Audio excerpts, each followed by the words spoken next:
जब करते शिष्य को वो रोज भिक्षा देने के लिए जाते कि पूर्ण गुरु समर्थ गुरु थे कि उनके शिष्य रोज ही भिक्षा लेने के लिए घर घर के अंदर जाते और अपने गुरुदेव जी का जयकारा लगाते कि समर्थ गुरु की जय हो, भिक्षा दे। कि जिस दरवाजे पर जाते कि पहले अपने गुरुदेव जी का नाम लेते। तो एक गांव के अंदर गए कि जैसे ही घरों के अंदर भिक्षा ली, कई घरों के अंदर गए कि जब एक घर के अंदर दरवाजे के पास की दरवाजा बंद था और उन्होंने जयकारा लगाया कि समर्थ गुरु की जय हो, भिक्षा दे। कि वो घर था एक तांत्रिक का। कि जब तांत्रिक ने सुना कि मुझसे बढ़कर ऐसा कौन सा गुरु आया है कि जो उसका जयकारा लगा रहा है कि समर्थ गुरु की जय हो, तो जैसे ही वो तांत्रिक बाहर आया, दरवाजा खोला तो उसको कहने लगा कि यह तूने क्या किया, ऐसा कौन सा गुरु है, उसके अंदर क्या शक्ति है कि मुझसे बढ़कर कोई नहीं, कि मैं ऐसा तांत्रिक हूँ जो चाहूँ सब कुछ कर सकता हूँ, कि मैं तुझे श्राप देता हूँ कि कल सुबह तेरी मौत हो जाएगी, कि कल का सूरज तू देखेगा ही नहीं। कि गुरुदेव जी के शिष्य को उस तांत्रिक ने ये श्राप दिया। तो वो शिष्य सोचने लगा मन के अंदर कि ऐसा दुख हुआ कि मुझे श्राप दे दिया। तो वो जाने लगा दुखी होकर।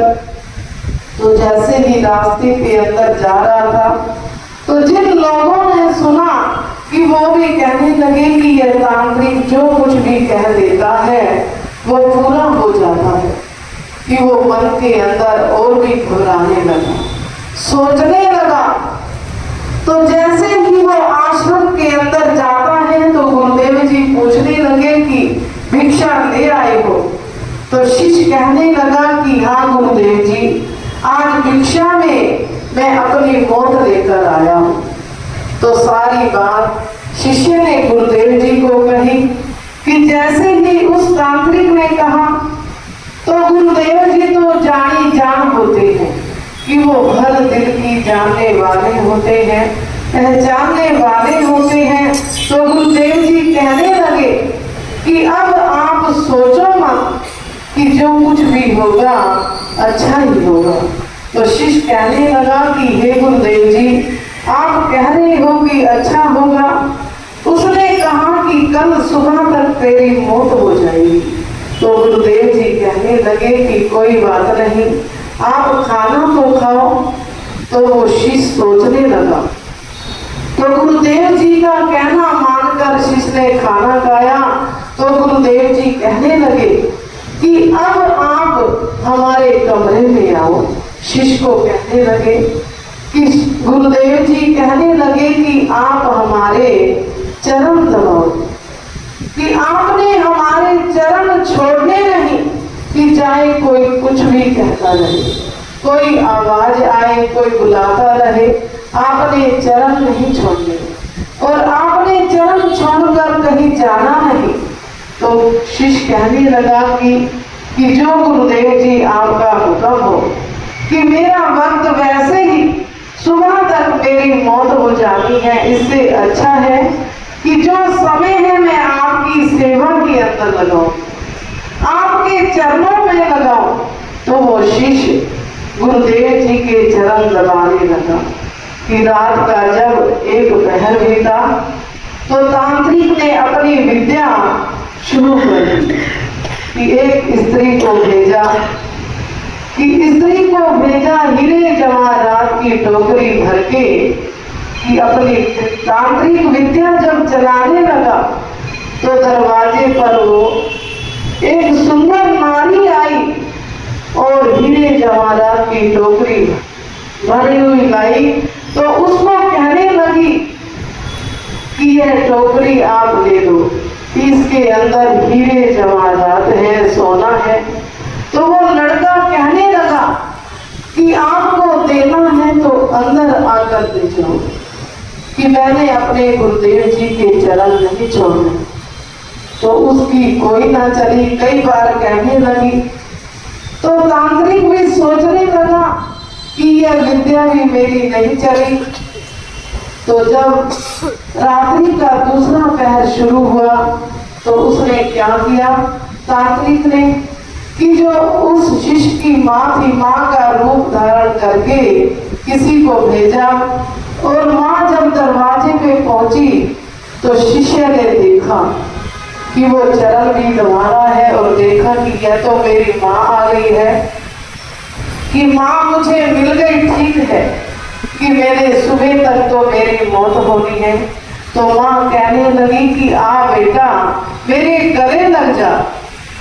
तो पुत्र कहने लगा कि माँ अगर तूने मिलना है, मुझे गले लगाना है, तो तू ही अंदर आ जा। तो देखा कि यह भी कुछ होने वाला नहीं, कि उसने भी कई बार कहा तो वो भी चली गई। कि ऐसे ही कि जब तांत्रिक ने यमराज को भेजा तो यमराज दरवाजे पर आया कि मैं तुझे लेने के लिए आया हूँ। जब सुबह ही तीसरा पैर हुआ तो तांत्रिक उसको भी वो शिष्य कहने लगा कि तूने मुझे ले जाना है तो अंदर आकर मुझे ले जा, कि मैंने अपने गुरुदेव जी के चरण नहीं छोड़ने। कि वो भी चला गया, कि उसने भी देखा यमराज भी कि मेरी भी कोई पेश चलने वाली नहीं, तो यमराज भी चला गया। तो उस वक्त सुबह हो गई। सुबह हुई, कितने घंटे बीत गए तो गुरुदेव जी ने देखा कि शिष्य चरण दबा रहा है। तो गुरुदेव जी कहने लगे कि आप तो कह रहे थे कि सुबह को मैंने सूर्य नहीं देखा, सुबह का सूर्य मेरी मौत हो जानी है, तो क्या हुआ।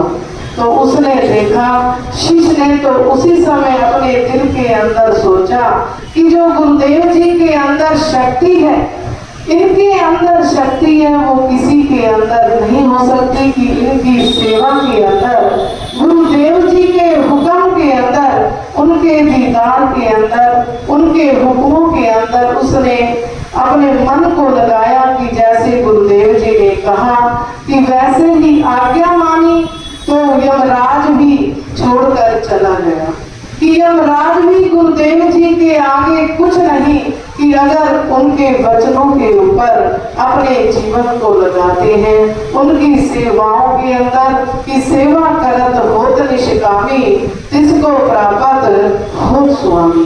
कि जो गुरुदेव जी के वचनों के अनुसार अपने जीवन को लगाते हैं, उनकी सेवाओं के अंदर उनका जन्म मरण मिट जाता है, जन्म मरण से रहित हो जाते हैं। बोलो श्री गुरु महाराज की जय। बोलो परम पूजनीय श्री संत ब्रह्मानंद